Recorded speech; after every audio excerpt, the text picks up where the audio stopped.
I stood in the cramped bedroom, the dim light from the bedside lamp casting a faint glow on Megan's face. My wife. I am Andre Brooks, 35 years old, an electrician in California. I took a deep breath, trying to keep my voice calm, almost whispering. Megan, I have to leave urgently for a work trip for a few days. While I'm away, can you help me take care of Mom a little? Just cook a few simple meals and do some light cleaning. It's not much. I looked into her eyes, hoping to see a nod, a smile, or at least some understanding. My mother, Violetta Brooks, 62 years old, had been bedridden for days. She had a high fever and was so weak she couldn't even sit up on her own. I had been by her side the whole time, cooking porridge, giving her medicine, wiping her body, all by myself. Now, with an emergency call from my manager about a major incident at the power station, I had no choice. I believed Megan would understand. We were husband and wife. This was about family. She would do it, wouldn't she? But Megan just sat there on the bed, scrolling through her phone. Then she looked up at me with cold, emotionless eyes. She spoke in a flat tone, as if declining an invitation for coffee. No, that's not my responsibility. I'm not obligated to take care of your mother. I froze. It felt like a bucket of ice water had been dumped over me, seeping straight into my heart. What did you just say? I stammered, trying to convince myself I'd misheard. But Megan continued, her voice still calm. I'm not cooking or cleaning anything either. That's her duty, not mine. It has nothing to do with me. My heart pounded furiously, blood rushed to my head. For days while Mom was sick, I had handled everything alone. Waking up early to cook porridge, rushing home at lunch to change her diapers, staying up all night to give her medicine. And Megan? She hadn't once asked how Mom was doing, hadn't even stepped into her room to check on her. I couldn't hold it in anymore. The resentment exploded and my voice came out louder than I intended. What are you saying, Megan? I've been taking care of Mom all by myself these past few days, and you haven't helped even once. You're my wife. This is our family. Megan turned her head away defiantly, her eyes icy cold, her tone cruel and challenging. That's your problem. I don't have time to take care of a sick old woman who can't even get out of bed.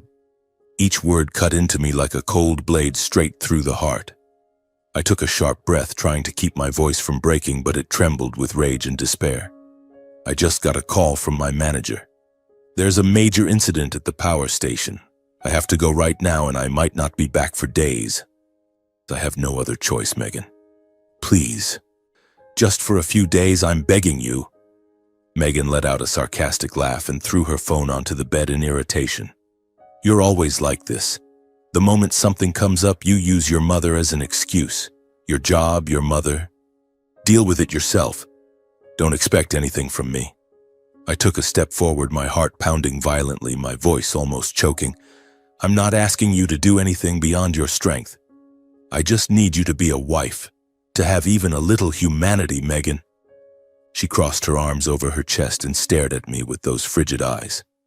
You're mistaken. I married you. It doesn't mean I have to sacrifice myself for your family. In that moment, everything shattered. The rage surged uncontrollably, my fists clenched so hard they shook. In a blind fit of fury, I raised my hand. The sharp, resounding slap echoed through the stifling room. Megan clutched her cheek, her eyes wide with shock. I stood frozen for a brief second, stunned by my own action, breathing heavily, my heart pounding as if it would burst from my chest. Then I lunged forward, my voice hoarse with anger. That's enough. From now on, my mother will not stay in this house for one more minute. Megan lost it. She jumped up as if set on fire, screaming venomous curses. You bastard! You dare hit me? And that old hag. She does nothing but lie there being a burden to everyone. I hate both of you. Her insults flew like knives, slicing into me and into the mother lying in the next room. I heard every word clearly, but I didn't respond anymore. I turned abruptly and stormed out of the room, shaking violently. My heart pounded, my mind spun, and only one thought remained. I had to get my mother out of this place right now. I went straight to Mom's room. She lay there, frail beneath the thin blanket, breathing weakly. I gently sat beside her bed and took her hand. Mom, we're leaving. I'm taking you away from here tonight. Violeta opened her eyes, weary and full of worry. She squeezed my hand tightly, her voice faint. Andre, don't make this a big deal. I'm afraid you'll lose your job, lose your family because of me. Just let me stay here. Go to work. I shook my head, tears welling up. No, Mom. I can't leave you here another minute. Megan, she doesn't deserve us. Let's go. The air in the house turned to ice. The wind howled outside the window as if foretelling an irreversible turning point that had just begun. I helped my mother up, filled with determination yet also gripped by fear of what lay ahead. We stepped out of the room, down the pitch-black hallway where the shadows seemed to whisper warnings. Megan was still in the bedroom. Her curses echoed through the wall, but I ignored them. We reached the front door and the night wind rushed in as if urging us to leave faster. I carefully helped Mom into the car, easing her into the reclined passenger seat and adjusting her position so she could breathe more easily. She coughed weakly a few times, each one twisting my heart. I tucked an extra blanket tightly around her, pulling it up to her chin, then gently closed the door. The engine roared to life, shattering the heavy silence. We drove away from the house without a word, heading toward an unknown destination. In the rearview mirror, I watched the house disappear into the darkness. A strange feeling rose inside me, freedom mixed with overwhelming fear. Where would we go now? Money was tight and Mom was seriously ill. Anxiety made my hands grip the steering wheel so hard my knuckles turned white. My eyes stared fixedly at the dark road ahead. The car rolled through the deserted streets of late-night California. Yellow streetlights reflected off the rain-slicked pavement. I glanced at Mom. She was trying to sleep, but her breathing remained labored. Suddenly, I remembered work. I had to call my manager and ask for emergency leave. I couldn't let them think I'd just walked out. I pulled over, took out my phone with trembling hands and dialed. Boss, it's Andre. My mom is in critical condition. I need a few days off to take care of her. I'll come back as soon as I can. My manager's voice came through as gruff as ever, but colder than I'd ever heard it. He cut me off before I could explain.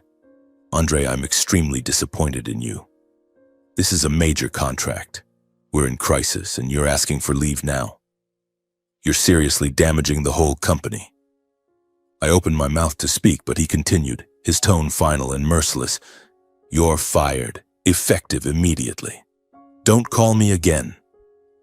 I tried to protest, to remind him of all the emergency shifts I'd always taken, that I'd never once asked for leave before. But the line went dead with a cold beep. The call ended in an instant, like a final knife to the heart. I sat frozen, stunned, gripping the wheel so tightly my knuckles went white. My face stiffened with shock and helplessness. Tears rolled down uncontrollably. I'd lost my job. Our only source of income, my monthly salary, gone in the blink of an eye. What now? Rent, medicine, food, everything crashed over me like a flood. Violeta turned her head weakly and looked at me, her eyes filled with worry and pity despite her own frailty. She asked softly, voice trembling, Son, what happened? Why is your face so pale? I pressed my lips together, forcing down the surge of emotion, and managed a strained smile. It's nothing, Mom. Just a little work issue. I'll fix it. But my smile was crooked and she knew. She said nothing more, yet her gaze followed me silently, full of sorrow. She understood, as she always understood her son, that I had just lost the job that was our only lifeline. The air in the car grew even heavier, broken only by the engine's hum and the wind howling against the windows. The car kept moving through dark roads toward the old boarding house district on the edge of the city where I had lived as a student. Streetlights were sparse. Darkness seemed ready to swallow us whole. I stopped in front of a row of rundown boarding houses, their walls stained and patchy, rusted tin roofs rattling in the wind. I jumped out and hurried to the front desk where the elderly landlord was dozing. I need a room for tonight, please, I said urgently. He gave me a strange look but handed over a key after I paid in cash, the last of the money in my wallet. After finishing the paperwork, I returned to the car and carried Violeta out. She felt frighteningly light in my arms. I brought her into the cramped, musty room and laid her on the hard, single bed. I adjusted the pillow, pulled the blanket higher, then sat beside her. She gave me a faint, grateful smile before quickly falling into a deep, exhausted sleep after days of illness and the sudden midnight journey. I sat there holding her hand tightly, waves of emptiness, helplessness, and fear crashing over me. The room was pitch black except for the faint streetlight filtering through the thin curtains. How would we survive? No job, no money, and Mom so sick. My heart pounded wildly, my mind spun. In that moment, old memories flooded back uncontrollably like an old film reel running backward, dragging me into the past, where it had been just the two of us relying on each other. I remember it clearly. When I was 6, my father left us for his mistress. It was a pouring, rainy morning. He walked out with his suitcase without looking back. "I'm sick of this house," he told Mom coldly. He left us in an empty home buried under gambling debts. I was too young to fully understand. I only knew to cry when I saw Mom collapse on the floor, tears streaming down her face. She held me tight and whispered, "It's okay, son. We'll be all right." From that day on, Mom carried everything alone. By day, she worked in a garment factory, her hands calloused from needles and thread. At night, she took in neighbors' laundry no matter the weather or how sick she felt. Some nights she ran a high fever, yet still sat up sewing until late, just to buy me milk. She was both a gentle mother who stroked my hair each evening and told fairy tales to help me sleep, and a strong father figure who taught me how to fix things and how to get back up after falling. "You have to be strong, Andre," she would say, her voice warm yet firm. "Never let anyone break you." She taught me everything: how to be polite to neighbors, how to hold your head high in hardship, how to rise by your own efforts. "Money can be lost, but character lasts forever," she always reminded me. I grew up fast in that frugality. By age 10, I was already helping with chores, going to the market, doing odd jobs for pocket money. Our meals were simple: bread with vegetables, thin porridge, but always filled with laughter. Just the two of us leaning on each other through the years. Poor but peaceful, hard but warm. On rainy nights, we sat by the window. She held me and spoke of her dream, a better life for me. But everything started falling apart when I fell in love with Megan. We married quickly. I brought her home thinking I was bringing happiness. Instead, the once peaceful house gradually became suffocating, cold, and fractured beyond repair. Megan never got along with Mom. Small conflicts built into storms. Now sitting in this boarding room holding Mom's hand, I realized that warm past was under threat. Fear of the future kept me wide awake. I just sat there listening to her breathing, praying for a miracle.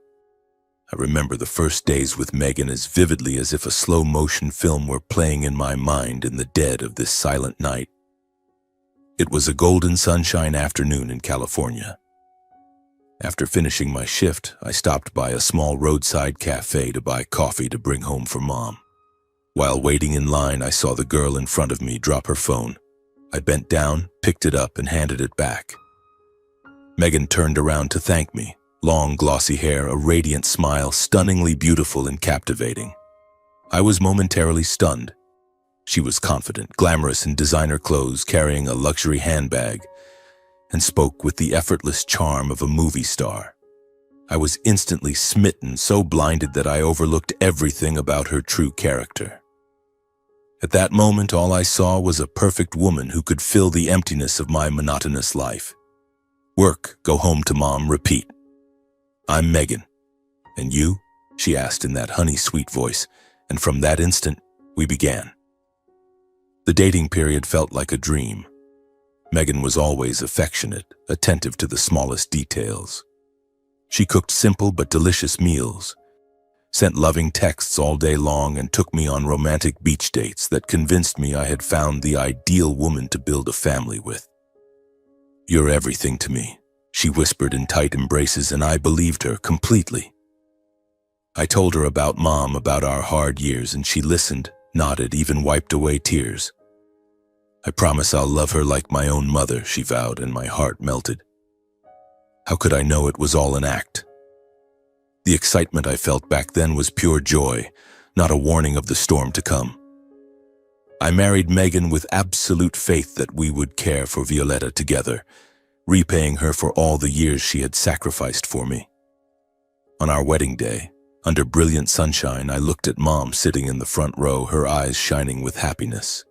We would be happy. Mom could finally rest and our family would be complete. But reality was far crueler. Things began to go wrong the moment I suggested we live with Mom after the wedding.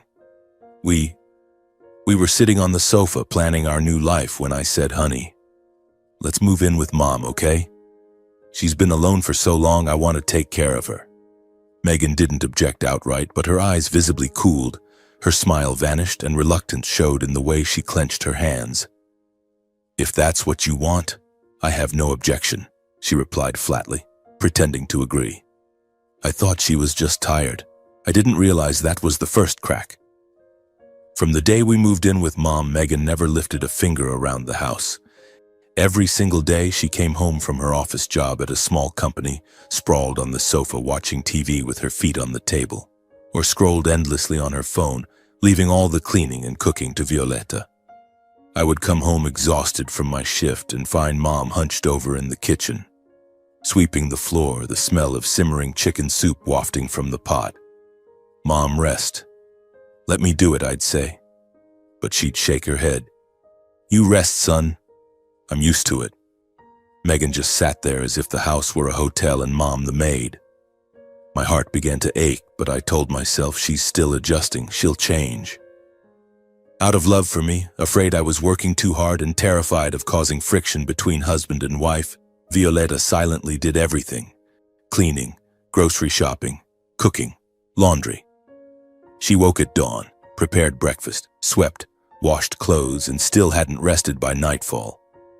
Some days she was exhausted, coughing from dust, yet she smiled. "I'm still strong, don't worry too much." It broke my heart to watch, but I didn't dare say much for fear of angering Megan. Everything repeated day after day in Mom's quiet endurance and my own painful silence. I blamed myself. Why am I not stronger? Why am I letting her suffer? A growing unease crept in like the ticking of a time bomb.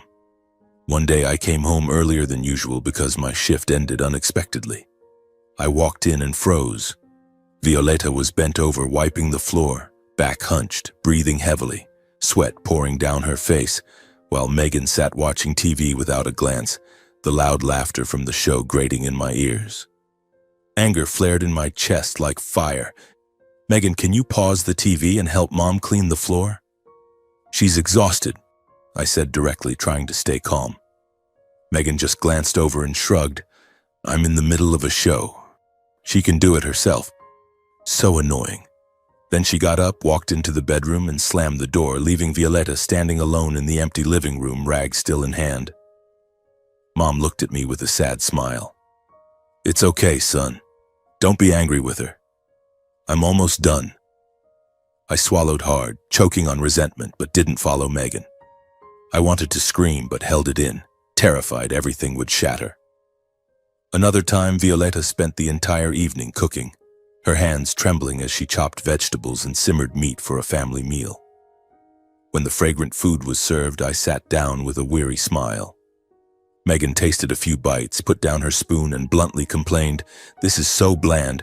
How do you even cook, Mom? It's not to my taste at all." Violetta froze beside the table, face paling, hands clutching her apron.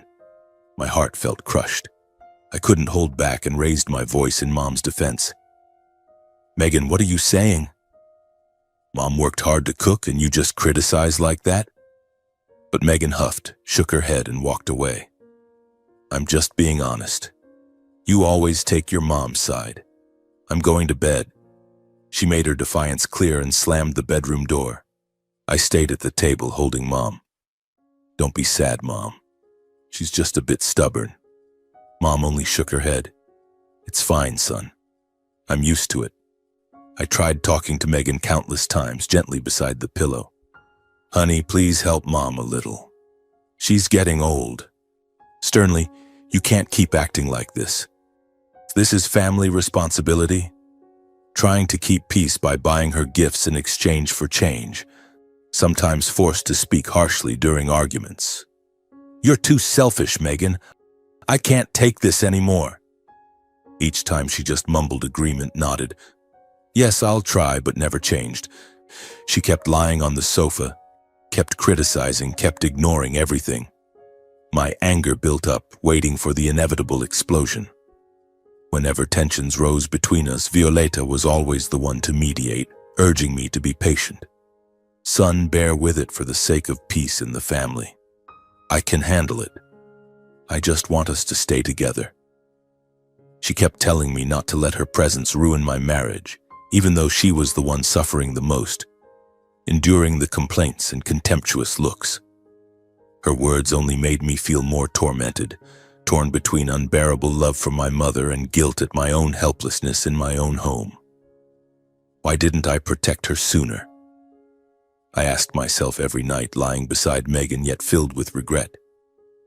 The once warm house had become a prison, and I felt utterly lost. Reality pulled me back.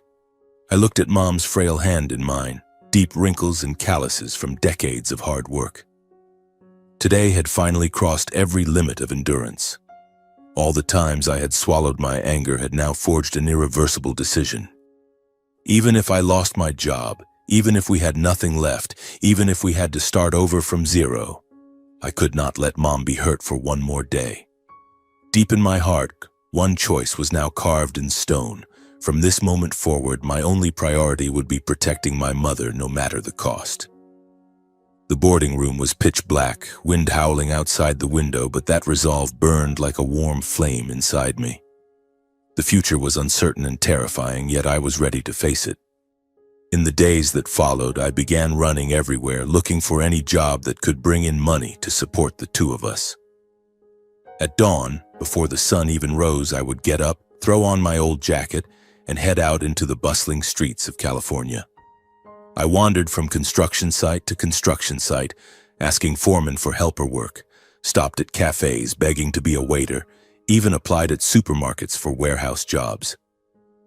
"I'll take anything, as long as it pays weekly," I told the owner of a small auto repair garage, my voice full of hope. He shook his head. "Sorry, we're fully staffed." One place after another, my legs grew numb with exhaustion, but I didn't stop. Each rejection twisted my heart, thinking of Mom lying in that cramped boarding room, waiting for me to come home with a meager bag of groceries. Anxiety surged. Would I find work today, or would we go hungry? I gritted my teeth and kept going. During the day, I rushed from one odd job to another. Luckily, I managed to land temporary electrical repair work with a small company. The pay was low, but enough to buy milk and medicine for Mom.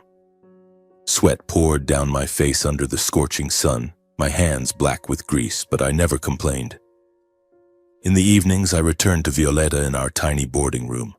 I cooked, cared for her, and fed her medicine myself. I learned to make thin rice porridge, adding a few vegetables for nutrition, then sat by the bed spoon-feeding her. "Eat up, Mom." I'm getting pretty good at this, I'd say, forcing cheerfulness so she would smile. She swallowed with difficulty, but her eyes lit up. "You're working too hard for me." "Thank you, son." Those moments warmed my heart and made the exhaustion disappear. Mom's health slowly improved bit by bit. The fever gradually broke. She could now sit up against the wall to eat, talk with me. From being completely bedridden, she began to laugh and tell old stories again, even if her voice was still weak. "I feel much better today, don't worry," she'd say, gently stroking my hair. Watching her recover day by day filled me with both joy and heartache. It drove home how right my decision had been to take her away. If we had stayed with Megan, what would have happened to her? The thought of what might have been if I hadn't acted made me shudder. She was alive, she was smiling, that was everything. Throughout this entire time, Megan never once called. Never sent a single text, never asked how Mom was, never apologized, never showed the slightest concern. My phone stayed silent as if she had never existed. Her silence made it clear she still believed she was the victim and that Mom and I were the ones in the wrong. Does she really think she's the victim? I asked myself every night, bitterness flooding my chest. Not one word about Mom's illness, not one apology for the venomous things she'd said. That silence cut like a knife, but it also woke me up. This marriage had died long ago. One day, after a grueling shift, I decided to go back to the old house to pick up more clothes and personal documents. My heart pounded as I drove there, anxious about what I might find. I opened the door and froze, as if struck by lightning. The living room was littered with leftover food, soggy pizza boxes, potato chip bags, beer cans rolling across the floor. The stench of stale alcohol and cold food hit me like a wave, making my stomach turn. The house that had once been clean and warm was now a garbage dump, unrecognizable from the days when Mom still lived there. I walked into the bedroom and the sight made my heart clench. Megan lay there drunk, hair a tangled mess, clothes disheveled, the bedside lamp casting shadows on her exhausted, dissolute face. Empty liquor bottles lay beside the bed. She snored loudly. I stood frozen, rage rising. This was Mom's home, now turned into a party den. Despite the anger and disappointment boiling inside me, I quietly gathered my things. A few shirts, important papers from the drawer, without waking her, and slipped out. As I stepped outside, I looked back at the house one last time, my heart aching. How could she do this? I thought, gripping the keys so hard my hand hurt. The unease about what was happening inside kept me awake all night. The next few times I returned for the rest of my belongings, the scene was almost unchanged. The house filthy, floors sticky with dirt and bottle caps, Megan either exhausted or drunk. Once she was sprawled on the sofa, eyes glazed, surrounded by loud, unfamiliar friends laughing and drinking. I walked in trying to stay calm, but rage boiled inside. One time I couldn't hold it in and spoke up. "Megan, what are you doing to the house? This is Mom's home." She snapped back shrilly. "Whose house doesn't matter. You and that old woman walked out on your own, remember? Now I live however I want. Mind your own business." Her words slapped me in the face, but I stayed silent. Arguing was pointless. I collected my things, left, chest tight with resentment, waiting for the moment everything would finally explode. The breaking point came one afternoon. I was on my way back to the boarding house after work, shirt still soaked with sweat, when I ran into Mrs. Carter, the kind neighbor who lived next door to the old house. She was watering plants in front of her home. She waved me over, but her face looked hesitant. "Andre, I need to tell you something," she whispered, pulling me aside as if afraid someone might hear. My heart raced. I had no idea what was coming. She hesitated, then said quietly, "Lately, I've seen Megan bringing strange men home. They're very affectionate, hugging and kissing right at the door. One guy even stayed overnight and only left in the morning. I didn't want to say anything, but you should know." I stood frozen in the middle of the street, my mind spinning. Every word from Mrs. Carter stabbed straight into my chest. Rage, humiliation, and pain choked me. My heart pounded so hard my hands shook. Are you sure? I didn't mishear, did I?" I stammered, my voice breaking. Mrs. Carter nodded, eyes full of pity. I saw it clearly. "I'm not mistaken. Be careful, dear." I turned away, legs heavy as lead, thoughts chaotic. Images of Megan with some stranger flooded my mind. I wanted to scream. In that moment, I realized this marriage had gone beyond indifference. It had plunged straight into betrayal. A fire of uncontrollable fury ignited inside me, signaling that an unavoidable confrontation was now only moments away. I drove back to the boarding house with my mind in chaos. The scenery on both sides of the road blurred under the fading afternoon sun. Every time I stopped at a red light, I gripped the steering wheel tightly, trying to suppress the rage boiling inside me. Mrs. Carter's words echoed in my head, word for word, detail by detail, hammering into my brain like blows from a sledgehammer. Just imagining Megan possibly betraying me made my heart feel like it was about to explode from anger and humiliation. When I reached the boarding room and opened the door, I saw Mom sitting propped against pillows reading an old book. She looked up and smiled. "You're back, son? How was work today?" but her smile vanished the moment she saw my face, pale, eyes red with fury. I sat down beside the bed and tried to speak calmly to Violetta, though no matter how hard I tried, the anger and resentment spilled out in every trembling word. "Mom, I have to tell you something," I began, my hands clenched. "Megan, she's been cheating on me. Mrs. Carter told me everything. She's been bringing strange men home, acting all lovey-dovey right at the door, even letting them spend the night. I can't believe it, but it all fits with what I've seen. The mess, the smell of alcohol, the strange traces." The words poured out like a flood, thick with outrage. Mom stared at me, eyes wide with shock, her trembling hand reaching for mine. "Calm down, son. Are you absolutely sure?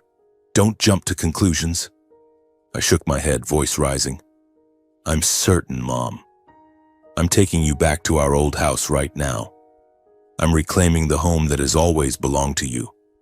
We can't let someone as irresponsible as Megan defile the place that used to be our sanctuary." She turned it into a party den. And now she's cheating? That's unacceptable. I declared that I could no longer tolerate it, could no longer pretend nothing was happening. My heart pounded as I thought about the confrontation ahead. How would Megan deny it?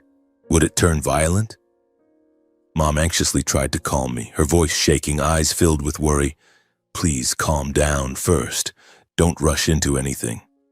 Try talking to your wife again, find out the truth before deciding. What if it's just a misunderstanding?" She squeezed my hand tighter, pleading, "I'm afraid your anger will push things too far, that you'll lose both your family and your future."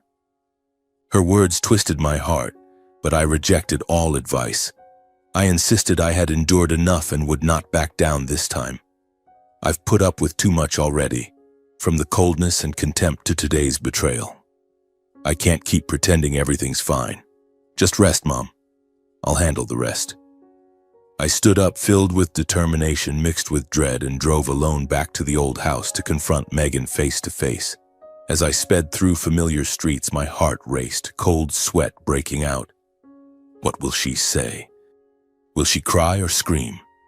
I wondered, gripping the wheel. The wind roared through the open window like a warning of the coming storm. I opened the door and stepped inside. The stench of alcohol still hung heavy in the air. Megan was sprawled on the sofa, hair disheveled, face weary, scrolling mindlessly on her phone. She looked up, eyes indifferent. "What are you doing here? Looking for a fight?" I stood in front of her, voice ice cold. "Megan, we need to talk. About you sleeping with another man." The moment those words left my mouth, Megan shot to her feet, face flushed with rage. "Cheating? Where did you hear that? Who told you? That nosy old hag Carter, right?" She let out a venomous laugh.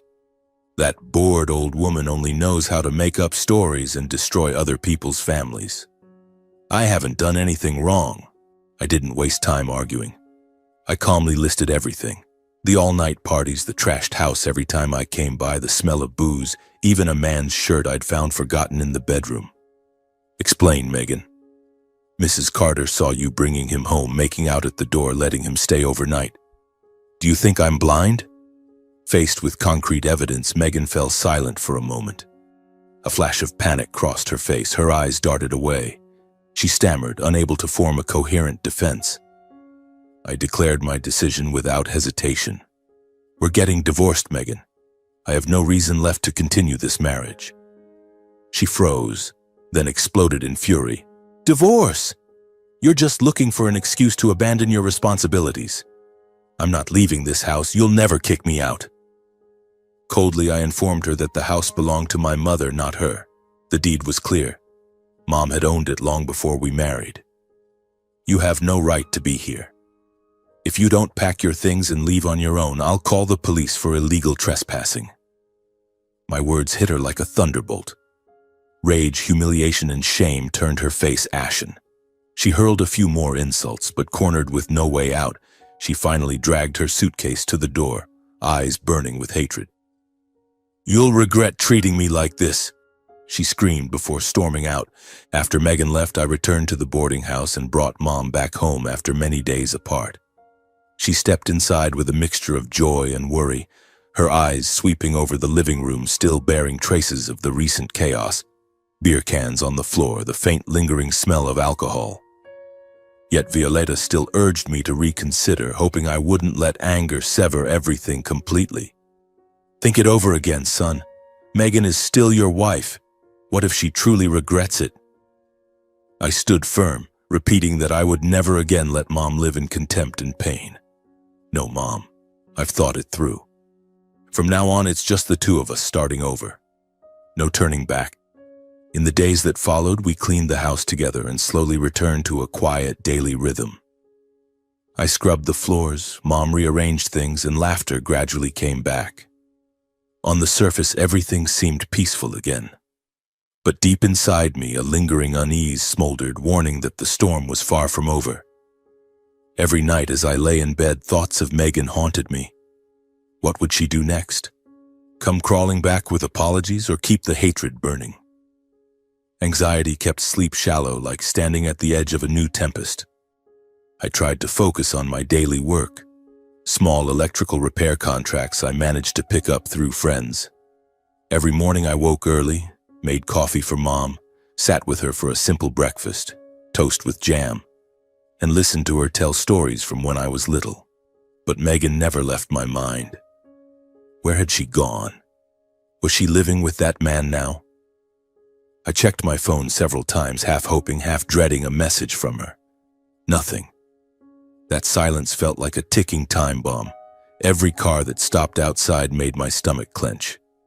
The uneasy feeling grew day by day, creeping into every corner of the house like a shadow.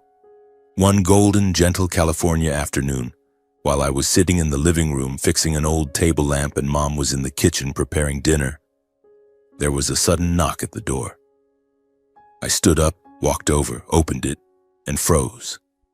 Megan stood there, face ice cold, with a tall, dark-haired man beside her who wore an arrogant smirk.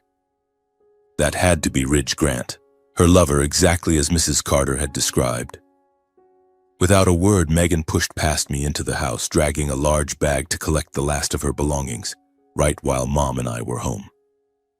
She packed coldly, not sparing me a single glance, not greeting Violeta at all. Mom stood in the kitchen doorway, eyes wide with shock, hands clutching her apron. I stood rooted to the spot, blood rushing to my head. Megan, what are you doing? This isn't your house anymore, I said, trying to keep my voice steady, but my heart was pounding. She didn't answer, just yanked clothes and cosmetics from the closet and stuffed them into the bag. Ridge leaned against the door frame, arms crossed, looking at Mom and me with open contempt, as if we were beneath him. The air in the house turned suffocating. Tension spread like thick fog. Mom whispered, "Son, let her take her things. Don't fight." But rage was boiling inside me. My fists hurt from clenching so hard.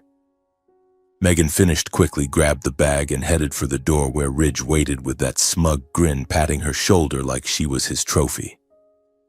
At first, she seemed ready to leave, walking fast as if she couldn't get away quickly enough.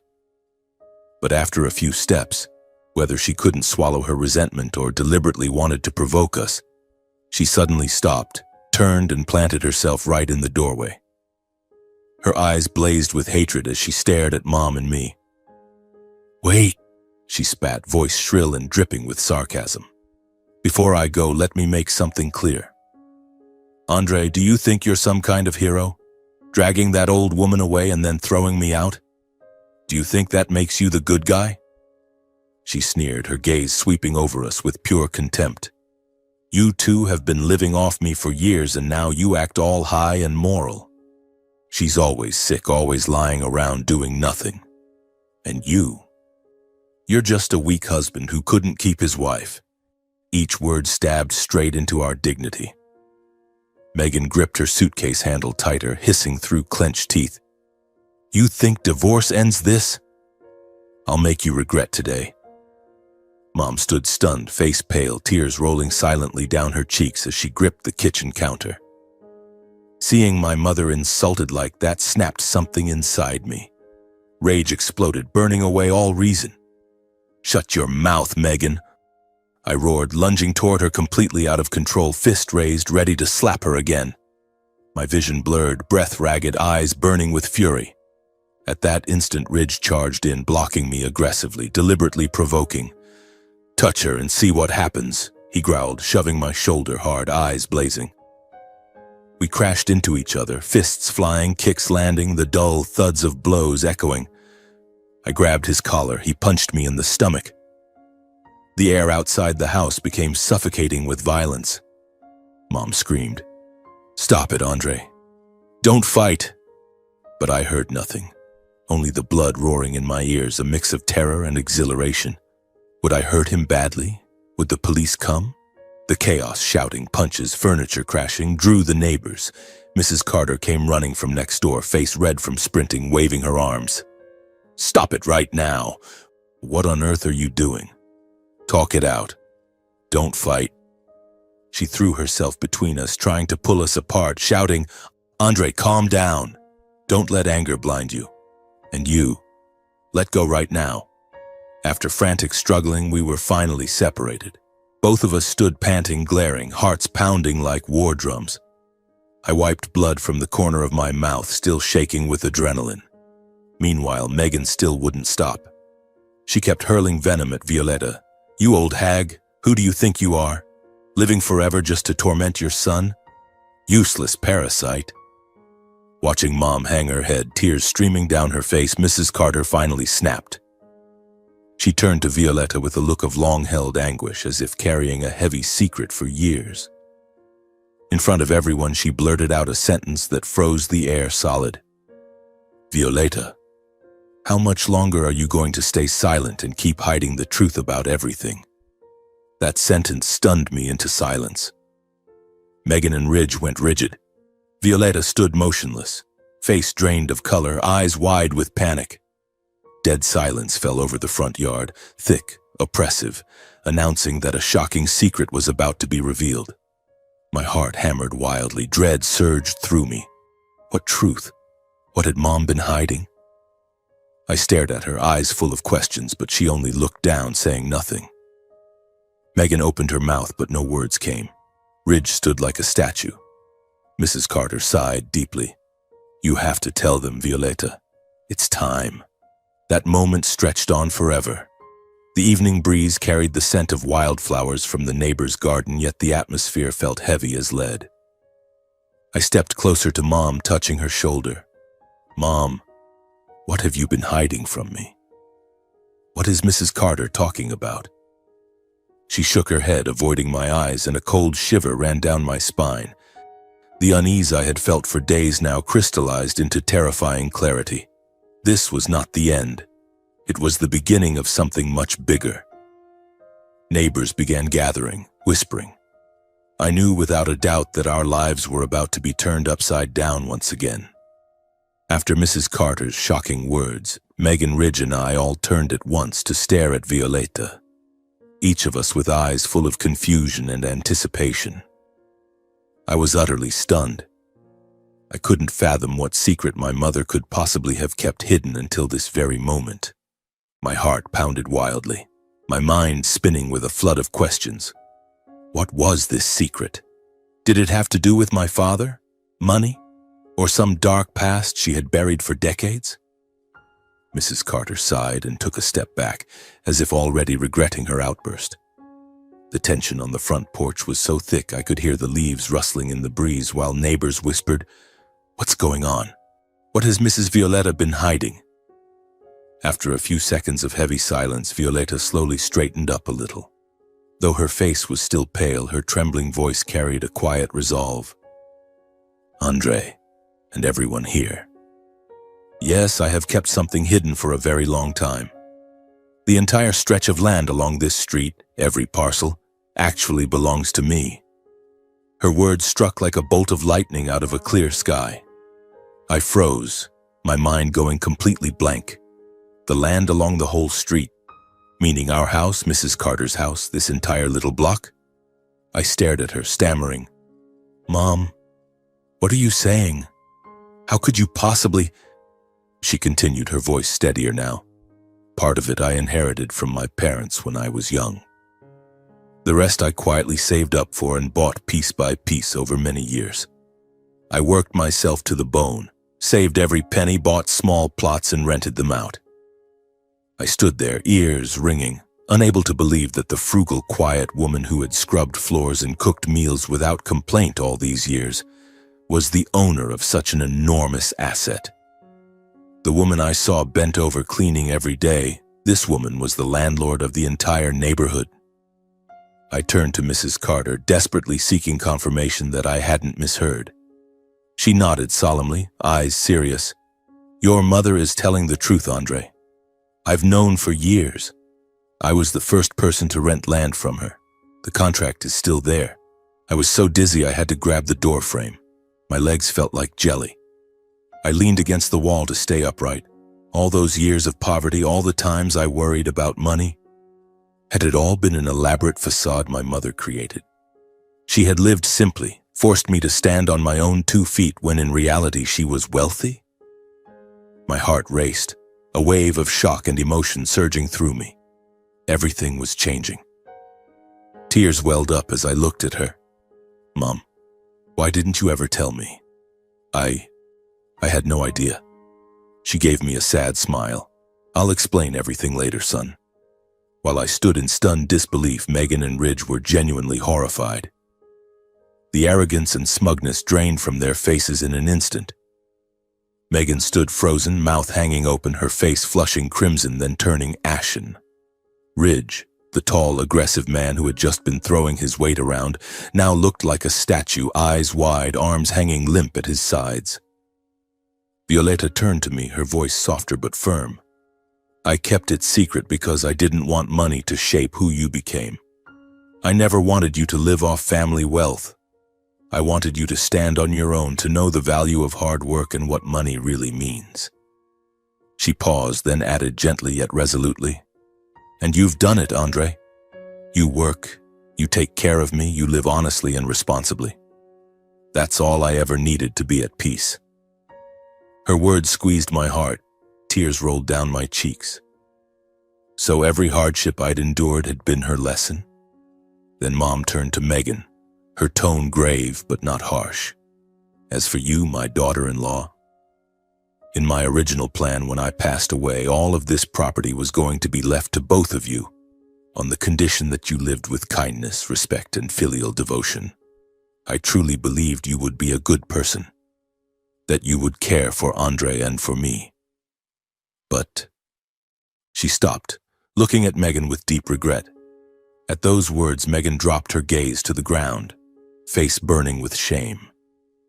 She realized in that moment that she had single-handedly destroyed everything. She stood trembling, unable to lift her head, her whole body rigid with humiliation. Ridge remained speechless, his earlier contempt shattered as he understood that the house and land he had just mocked belonged to the very woman he had insulted. He stepped back, face pale, fists clenched as if he wanted to punch the air itself. Unable to bear the suffocating atmosphere any longer, Megan and Ridge shrank into themselves and turned away in silence. They hurried off like they were fleeing, carrying their shame and the total collapse of their pride. I watched them go, my heart still pounding from everything that had just happened. Megan glanced back once, eyes red, but said nothing. She quickly got into the car and disappeared down the street. In the days that followed, Mom and I cleaned the house together and slowly returned to the rhythm of everyday life in a much quieter atmosphere. I scrubbed the floors, she rearranged things, and laughter gradually came back, though it was still cautious. On the surface, everything seemed settled, but deep inside me, a lingering unease still smoldered. Every night I thought about Megan. What would she do next? Would she come back to apologize or carry her hatred further? Those thoughts kept my sleep shallow, as if I were standing on the threshold of another storm. I tried to keep life normal. Each morning I woke early, made coffee for Mom, then went out to the small electrical repair jobs I'd found through old friends. Mom still tidied the house and cooked simple meals, thin porridge with vegetables, and the two of us sat at the table talking about little things.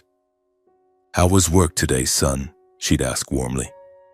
I'd smile and tell her about a tricky repair, but my mind kept drifting back to the secret that had just been revealed. Would that huge property bring new trouble? Every evening I pored over the documents, trying to understand the rental contracts better, yet the anxiety about Megan never faded. She now knew everything, and I had no idea whether she would stay silent or return with different schemes. One sunny California morning, I finally went to court and officially filed for divorce. After everything that had happened, the indifference, the betrayal, and now the truth about the property, I no longer hesitated. I sat in the lawyer's office, filling out the forms with slightly trembling hands but a heart full of resolve. This is how I closed the chapter, I thought, as I handed in the paperwork and received the confirmation. Word that I had filed reached Megan quickly, perhaps through mutual friends or the court papers sent to her old address. I never expected her to show up just a few days later. It was a drizzly afternoon. I was sitting on the porch fixing an old fan while Mom prepared dinner in the kitchen when there came a soft knock. I opened the door and froze. Megan stood there looking worn and defeated, no trace of her former arrogance or defiance. She wore an old coat, hair messy, eyes red from crying, more frail and broken than I had ever seen her. Without waiting to be invited, she stepped inside, fell to her knees in front of Violeta, and burst into loud sobs, begging for forgiveness, pleading to come back, promising she would change and live dutifully, caring for her mother-in-law. "Mom, I was wrong. I was so selfish. I'm so sorry. Please give me one more chance. I'll change. I'll cook, clean, take care of you like my own mother," she cried, clutching the hem of Violeta's dress, tears streaming onto the floor. Mom looked down at her with eyes full of pity mixed with hesitation. She gently placed a hand on Megan's head but said nothing. Megan then turned to me, voice shaking. "Andre, I truly regret everything. I realize how badly I messed up. Please forgive me. We can start over. I love you and I'll prove it." I watched her silently for a long moment, her tear-streaked face, the trembling shoulders, but felt only coldness inside. Then I answered flatly, my gaze hard as stone. "No, Megan. Do you think I'd believe you now? If Mom's wealth hadn't been revealed, you would never have come crawling back. You're only here because of greed, because you want your share. You betrayed me, humiliated my mother, and now you think a few tears will fix it?"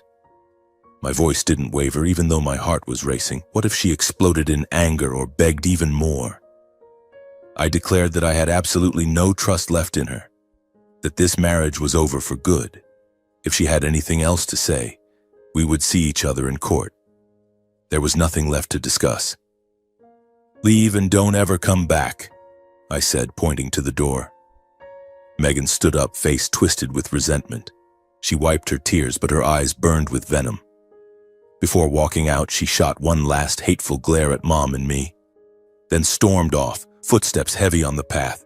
"You'll regret treating me like this," she shouted before slamming the car door and driving away. I closed the door, turned and hugged Mom. My heart ached, yet I also felt relief. Some things hurt, but they still have to be done. "And you did the right thing," she whispered, stroking my back. A few weeks later, the divorce hearing took place at the local courthouse. The process was quick. No shared assets, no children, no significant disputes. The judge asked a few basic questions, reviewed the paperwork, and granted the divorce. Megan sat on the opposite side, face expressionless, never looking at me, signing the papers with trembling hands. When it was over, I walked out feeling both lighter and strangely empty, like I had finally closed a chapter filled with pain and betrayal. The wind blew through the courthouse courtyard, carrying the scent of damp earth after rain. I took a deep breath and thought about the future. Time passed, and life for Mom and me gradually settled back into place. We returned to our familiar rhythm. I worked. She kept the house, almost as if all the storms had finally passed. But then one ordinary day, while I was reading in the living room and Mom was making tea in the kitchen, the clear sound of a car pulling up outside rang out. I got up and stepped onto the porch, curious, then froze. Megan stood at the gate, and beside her was the familiar smug figure of Ridge. My heart pounded instantly, anger flared. What more could they possibly want after everything was finished? What are you doing here? Haven't you caused enough trouble? I growled, striding forward to block their path. Then I noticed a third person. An unfamiliar middle-aged man with a cold expression and calculating eyes, wearing an old suit and a half-smile that sent chills down my spine. I was about to tell them all to leave when Violetta came out from the kitchen, and her reaction stopped me cold. Her face turned as white as paper, her hands shook so violently the teacup nearly fell, and her eyes locked onto the stranger as if she were staring at a ghost from the past. She whispered something inaudible, voice breaking, gripping the doorframe to stay upright. In that moment, I understood. This man was deeply connected to my mother, perhaps a part of the past she had never fully revealed. The air in front of the house suddenly grew heavy and suffocating, signaling that a new storm, far bigger than the divorce, had only just begun. I stood there, heart pounding like war drums, blood rushing to my head until my ears rang. Mom remained frozen, face as white as paper, hands trembling as she clutched the hem of her blouse, eyes locked in horror on the strange middle-aged man. Megan and Ridge stood beside him, smirking triumphantly, as if they were holding a secret trump card.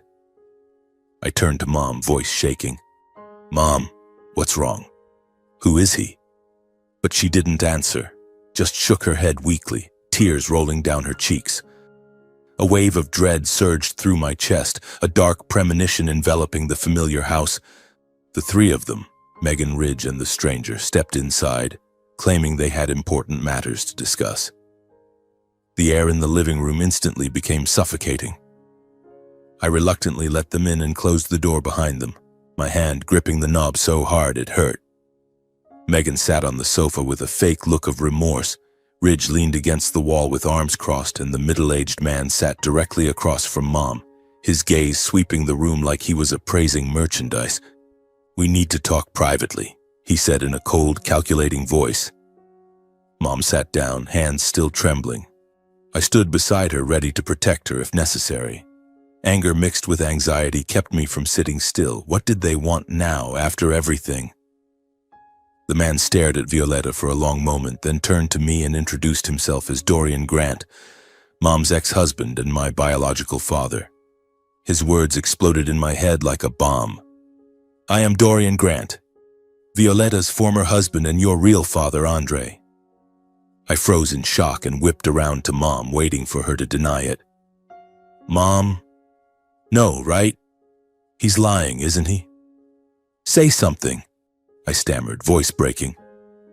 But Violetta didn't deny it.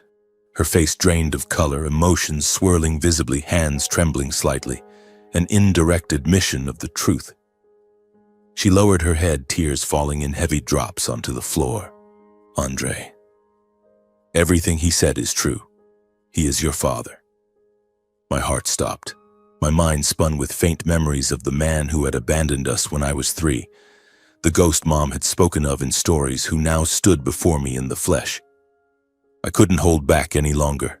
Rage erupted as I stared straight at him. "So you really are my father? Then how could you heartlessly abandon us all those years ago? You ran off with your mistress and left us with nothing but shame and a mountain of debt," I shouted, voice shaking with fury, fists clenched white. "Do you have any idea how we lived? Mom raised me alone, carrying everything on her back while I grew up without a father. Why are you back now?" Dorian sat unmoved, only smirking coldly. "That was the past, son. Life isn't as simple as you think." I demanded to know the real reason for his return and why he had come with Megan and Ridge, the very people who had caused us so much pain. Dorian openly admitted that Ridge was his biological son from another woman. He didn't hide his motive either. He had recently heard about Violetta's vast land holdings, and greed had brought him back. "Ridge is my son. I found out about Violetta's property. I'm here to claim what's mine," he said bluntly. His words left me speechless. "Ridge was my half-brother?" Megan sneered. "That's right, Andre. We're family now." Dorian boldly declared his intention. He wanted Violetta to give him a share of the property, claiming it was marital assets. "This land is joint property from when we were married." I'm entitled to half, he said coldly, greed plain in his voice. Then he threatened without hesitation. If you don't agree, we'll see you in court. I won't let you and that boy keep everything and live in peace, Megan chimed in, clearly taking his side, her earlier remorse completely gone, eyes gleaming with calculation. That's right, Mom. He has rights. We can split it fairly and I'll come back to take care of everyone. Ridge stood smugly with arms crossed, looking at me provocatively, confident now that his father backed him. He sneered, Big brother, stop being stubborn. Just divide the property and be done with it. I stared at them, rage boiling like fire, dread rising at what they might do next. Sue us? Threaten us further? I flatly rejected every demand, declaring that my so-called father had lost all rights as a husband and father decades ago. You have no rights here anymore. 30 years ago, when you walked out on us, you forfeited any claim to being a husband or a father. You never contributed a single cent all these years. Now you come back demanding a share. Aren't you ashamed? Get out. If you don't, I'm calling the police. I stated clearly that none of the three had any right to touch Mom's property or disrupt our lives again. This is property Mom built herself after you left. You don't deserve a penny. Get out! Rejected outright, Dorian stormed out, face red with anger. Megan and Ridge followed, eyes burning with hatred. You'll regret this, Andre, Megan shouted before getting into the car. They left, but the heavy atmosphere remained. I held Mom tightly, heart full of worry. Mom, I'll protect you. They can't do anything. In the following days, rumors began spreading through the neighborhood, started by the three of them via friends and social media. They claimed Violeta and I were greedy, hoarding everything and refusing to give the ex-husband a single cent. Neighbors whispered behind our backs, Violeta was that rich and hid it. Now she won't share with her ex. Suspicious looks and gossip disrupted the peace we had just regained. I went to work feeling uneasy. Mom stayed home anxious. Don't listen to what they say, son, she told me. But I knew she was hurt. Dread spiked every time a car stopped outside. Would they come back? Soon after, an official lawsuit arrived by mail filed by Violeta's ex-husband, my father, Dorian Grant, demanding a division of marital property. My hands shook with anger as I read it. They really dared. We immediately contacted a lawyer and prepared evidence. The trial took place a few weeks later at the local California courthouse, the atmosphere tense under the gaze of onlookers. Violeta presented complete proof. Inheritance documents from her parents, purchase contracts made with her own money, long-term rental records, and evidence that Dorian had abandoned the family without any financial contribution for decades. Faced with irrefutable evidence, Dorian's claim was rejected entirely. The judge ruled that he had no rights whatsoever to Violeta's assets. The defendant has proven that the property was acquired after the marriage ended with no contribution from the plaintiff. Megan and Ridge sat stunned in the courtroom, all their schemes collapsing in an instant, faces pale with shock. Dorian left the courthouse humiliated and furious, unable to utter a word in protest, walking out silently with Megan and Ridge trailing behind. I watched them go, feeling relief but still uneasy. Would they finally stop? Mom and I walked out of the courthouse with our heads held high, finally closing the ghost of a past that had haunted us for decades. We hugged in the hallway, Mom crying silently. I smiled, but worry lingered. The storm had passed, yet its echoes remained. In the days that followed, life slowly returned to normal, but I became more cautious, double-checking documents and protecting Mom. The anxiety about the future gradually eased, and we began a new chapter, freer than ever before. After the trial, the lives of my mother and me turned a completely new page, free from the shadows of those who had once hurt us. No more threats from Dorian, no more venomous glances from Megan, no more provocations from Ridge. All of them seemed to vanish from our world like a nightmare dissolving under the California sun. We returned to our old house, now filled with a peace we had long lost, its familiar walls bathed in a fresh light. Every morning I woke without the old heaviness, breathing in the clean air scented with wildflowers from the backyard, knowing we were truly free at last. Mom, Violeta, seemed to grow younger by a few years. Her smile shone brighter as she moved through the house, and my own heart felt lighter than ever, even though occasional memories of the past still brought a quiet ache.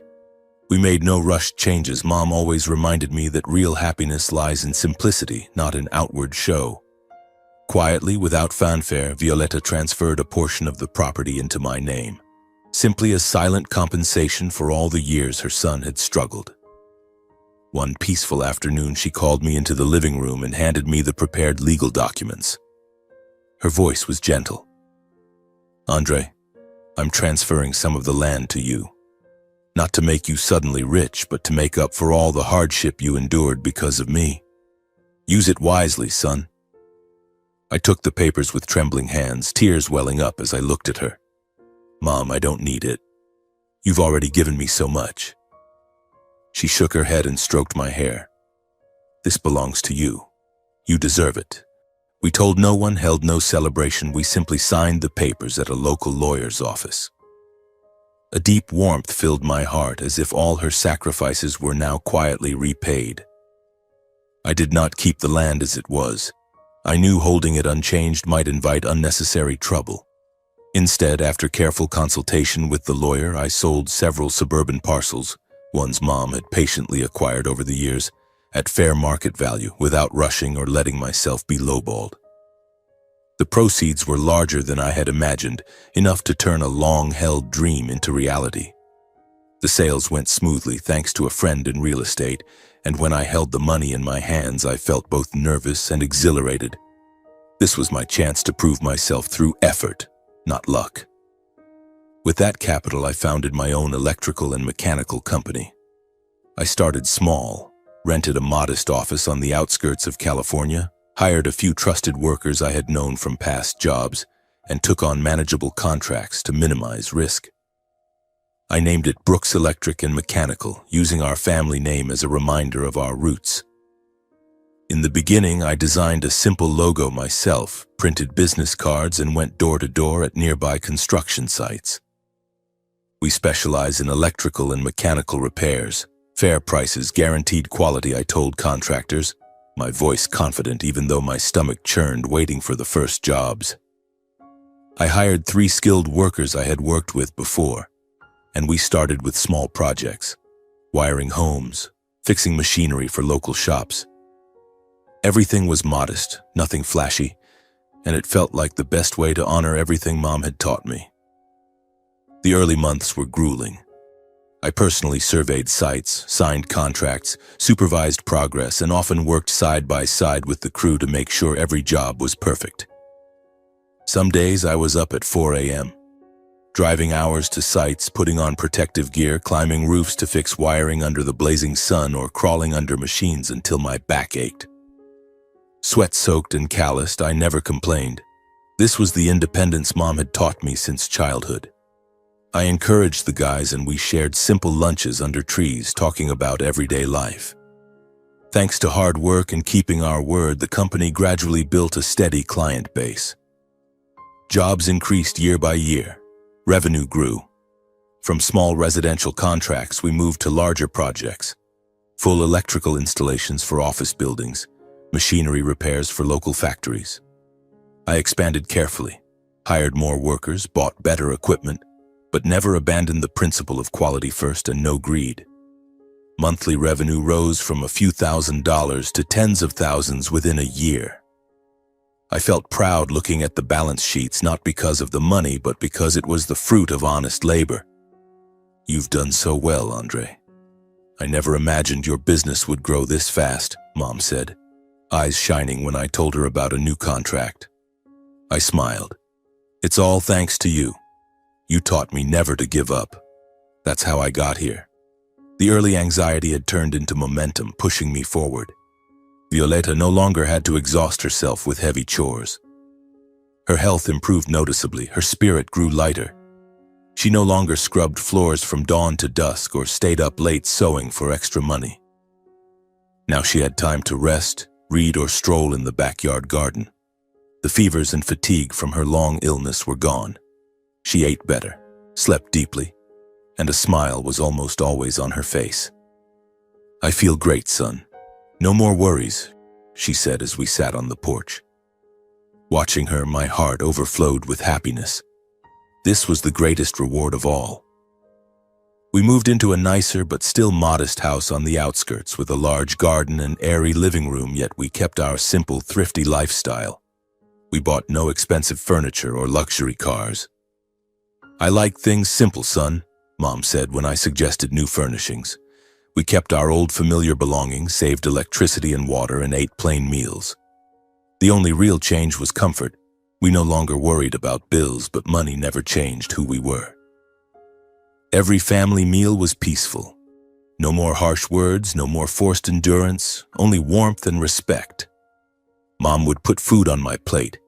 "Eat more, son. You work so hard." I'd smile, tell her about my day, and she'd listen with proud eyes. No arguments, no criticism from Megan, just laughter echoing through the house and a closeness that warmed my soul. Occasionally, I heard scattered rumors about Megan and the Grants through friends or neighbors, but I no longer cared. They belonged to the past. People said Megan was drifting. Dorian had returned to his old ways. Ridge had run into trouble. I simply shook my head and asked no more. Looking back on everything from poverty, endurance, humiliation, and betrayal to today, I deeply understood the value of resilience and filial devotion. From the years Mom carried everything alone to the times I tolerated Megan out of fear of losing family, I learned that resilience is not weakness. It is the strength to rise above storms. Filial love for my mother became my foundation, the reason I stood firm through every trial. I realized that money can make people show their true faces, but only character determines a person's real worth. Megan changed for wealth. Dorian returned for greed, but Mom, with her quiet kindness, created true value that money cannot buy. I learned that blind endurance is not noble sacrifice. Sometimes decisiveness is required to protect those we love. Tolerating Megan once caused Mom pain. Leaving saved us. I understood that family is not a place where one must suffer harm. It is where one is shielded and cherished. For Mom, family was a refuge, not a burden. From the pain of my failed marriage, I learned never to trade self-respect for a relationship that has lost love and loyalty. I had endured Megan too long. Now I know my own worth. From Mom's life, I learned that silent, steadfast kindness can build something great without show. She accumulated wealth without boasting and taught me humility. On this new stretch of road, I choose to live more slowly, more mindfully, cherishing every small moment of ordinary life. No longer racing after work, I make time for Mom, for myself, and savor simple joys. To me, success is no longer measured by money, but by Mom's peaceful smile, the calm in my heart, and the value of honest work. The company grows, yet true success is seeing Mom happy and feeling at peace inside. The story ends with the image of the two of us sitting on the porch in the quiet afternoon, golden sunset light spilling over the familiar yard. A new life has truly begun.